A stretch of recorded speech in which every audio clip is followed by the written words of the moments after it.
ఈ దినపు దేవుని యొక్క మాట ఇర్మీయా గ్రంథము 17వ అధ్యాయము 14వ వచనము.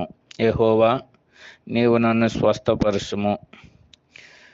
మనము దేవుడు ఎటువంటి వాడో ఎరిగితే మాట పలకగలుగుతాం.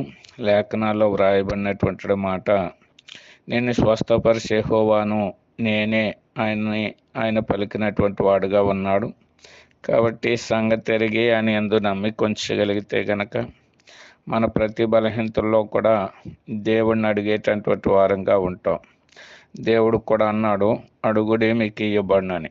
కాబట్టి దేవుడు స్వస్థపరిచేవాడు. కాబట్టి మన బలహీనతల్లో మనము కూడా యెహోవా, నీవు నన్ను స్వస్థపరచుమని అడగగలిగితే ఆయన లేఖనాలు వ్రాయబడినటువంటి మాట ప్రకారంగా నీకు ఆరోగ్యమును స్వస్థత నేను మరలా కలుగు చేస్తానన్నట్లుగానే మన బలహీనతలకు గురైనప్పుడు మరలా మనకు ఆరోగ్యం ఇచ్చి మనల్ని స్వస్థపరిచేవాడుగా ఉన్నాడు.